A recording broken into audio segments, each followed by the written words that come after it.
Assalamualaikum warahmatullahi wabarakatuh.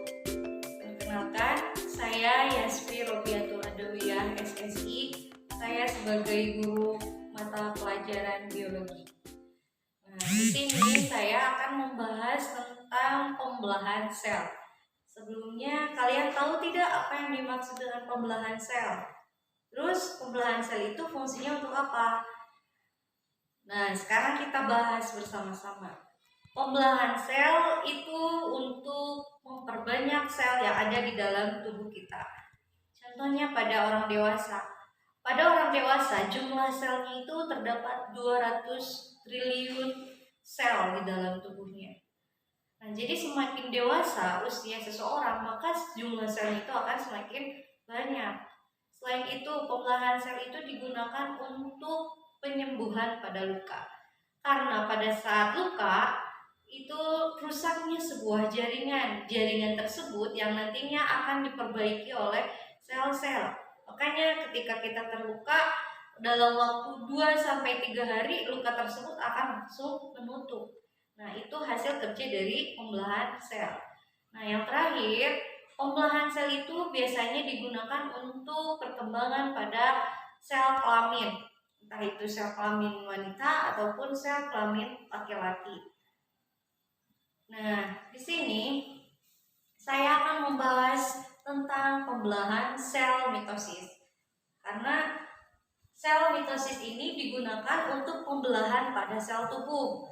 Sel mitosis ini menghasilkan 2 sel anakan yang sama atau yang kembar identik dengan induknya. Misalkan di induknya si sel ini memiliki 23 kromosom, maka otomatis sel anakannya juga akan menghasilkan 23 pasang kromosom. Nah, tahapan pembelahan sel mitosis itu ada 4. Ada profase, ada metafase, anafase, dan telofase. Tahapan yang pertama itu profase. Pada profase di sini ada yang disebut dengan membran sel. Nah, yang dapat kita lihat ini garis yang putus-putus itu disebut dengan membran sel. Nah, yang seperti huruf X-nya itu kromosom atau yang disebut dengan kromatid. Nah, yang bagian ujung di sini itu disebut dengan sentromer, yang seperti magnet nantinya yang akan menarik si kromosom ke 2 kutub.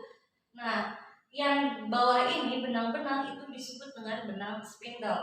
Pada saat profase, dia itu kromosom masih berpasangan. Kemudian masuk ke dalam tahapan yang kedua, yaitu pada tahapan metafase. Pada tahapan metafase, sentromernya mulai menempati kutubnya masing-masing. Ada yang di kutub utara atau di kutub selatan, sehingga menghasilkan sentromer dan si kromosom atau kromatid akan ada pada bidang ekuator. Atau lebih tepatnya si kromatid akan tertarik ke tengah-tengah. Nah, setelah di tengah-tengah, maka akan masuk ke dalam tahapan yang ketiga, yaitu anafase. Di dalam tahapan anafase, kromatid yang akan berpasangan akan ditarik ke ujung kutub utara atau ke ujung kutub selatan, sehingga si kromatid yang berpasangan itu menjadi terpisah menjadi 2. Setelah si kromosom atau kromatidnya terpisah menjadi 2, masuklah ke dalam tahapan telofase.